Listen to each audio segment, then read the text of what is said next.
From the beginning of our conversation until now, you mentioned a lot of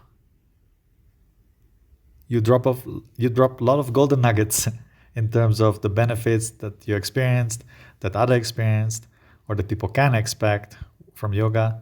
But have you, as we all know, and starting with the example that you narrated of the first or one of the first people you shared your experience with of that 3-4 hour YouTube session where you just binged on Sadhguru's videos for the first time, but you were met with a complete opposite reaction to what you expected. Something that we experience a lot that as teachers is that people have really a twisted out notion about yoga. So in your experience, what are some of the notions that people who said no to your classes, or people who just in a conversation among friends who were introduced, and people say some reason for not doing yoga, something, as any experience or set of, how do you call it, set of mental barriers that people bring up on a routine.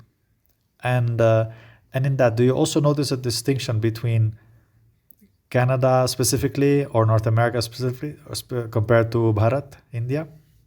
Right. Okay. Yeah. I think a resistance, it's not just to yoga, but to anything. People will pull out all types of reasons why. Too old, too young, not yet, maybe later. But in terms of like specifically maybe to yoga, there is I think the biggest crime that people say is, oh, I've already tried yoga. That's probably the most crushing for me because they've done something. It's like if someone had really bad chocolate, okay? They just had some Nesquik liquid and they said, and you asked if they've had chocolate and you're like, yes, I've had chocolate before. I don't like it. It's too syrupy and it's too like, and you're like, well, what kind of chocolate did you have? And they describe this syrupy type liquid and you're like, well, that's not chocolate. That's not even based in chocolate. If you look at the ingredients of this, it's not chocolate at all. So that's probably one of the saddest things I hear is when people like, I already have tried it. But in terms of like actually being opposed to it, it's less because in the West, I would say, because of a guru, it's less because of that, because at least back then they didn't have so much knowledge like they do now. Now Sadhguru is, so wide known, and Osho has become even more wide known with the internet, and there's more information for the West now to kind of maybe have resistance, but there's also so much goodwill that's been established by someone like Sadhguru that it really has worked in both directions, where now what people had as faults, Sadhguru has done so many wonderful things with, helping villagers look forward to sports and bringing like entire villages and in states out of poverty and alcohol through the use of sport, and raising children in this Isha Vidya and helping them get to school and learn, and this Save Soil movement that's now spread across the world. Obviously, right, they say that you have to eat 8 oranges now to get the same nutrients as 1 orange back when like my grandparents were alive.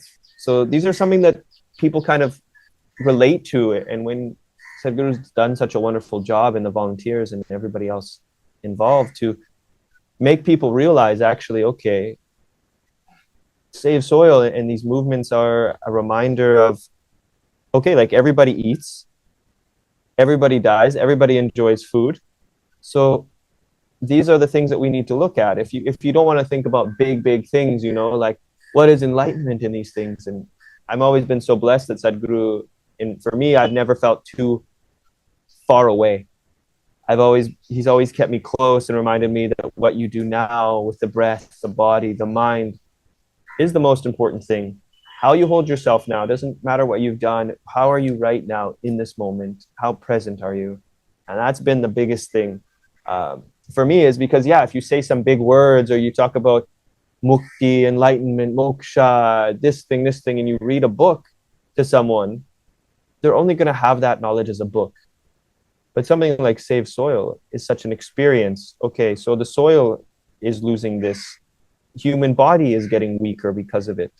You know, how Rome, one of the reasons for Rome falling was the soil quality went down, right? So more effort into the soil becomes a problem, and the human is suffering it. And now we have gadgets and we have all these things, and mental health is a problem. And now with this miracle of mind, right? He started with things like Shakti Chalana Kriya, 40 minutes it takes. Then Shambhavi, 21 minutes. Oh, people still not quite getting it. Okay, 12 minutes Isha Kriya. Okay, now we're going to do 7 minutes Miracle of Mind. Can you do 7 minutes? Like, he's packaged it so well that it can go over people's heads because it's right in front of them. You know, I remember pre-internet era, I've talked to some people who have found Sadhguru, you know, and this one girl, she shared, I was just in New York in art school, and I just saw this photo of this man and I needed to know more about it. So she just found the address and she went into some venue at some point and just sat for a talk and just knew, wow, this guy has something. So now with the internet, it's a double-edged sword where information is so readily available, but also so is the distraction.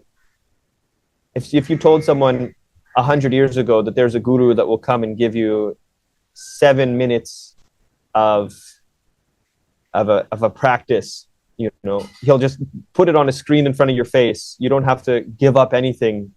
It would have been like, what a magical thing. Probably one of the biggest things I would say, if we're going back to these things, is also people like, oh, I don't think spirituality should be paid. I don't think you should have to pay for these things because it should be free and given. And yes, it was free and it was given, but you would have to go live. First, you'd have to travel away from your family and friends, go to an ashram, spend 12 years sweeping floors, and then maybe the guru would give you a practice to learn. So what do you think? The internet isn't free. The infrastructure isn't free. You know, Sadhguru offers many things for free. You know, all of these things are free. This Miracle of Mind is free. Isha Kriya is free.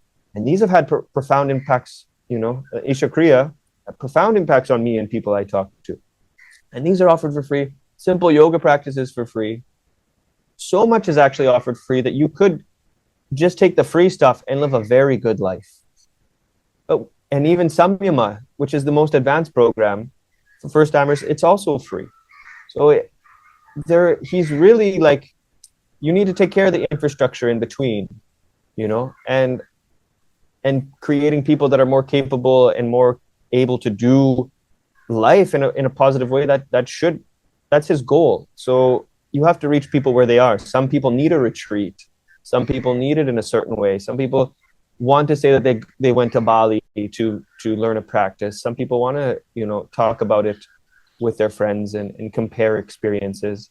And some people just really want it, so they'll find a way through volunteering and all these other ways to experience the deeper practices. And it's something for me that I just like when people say like it shouldn't be free. I'm like, yeah, well, it shouldn't be right in front of your face either, but it is. The amount of tremendous work and effort that has come to build this for them just shows the compassion.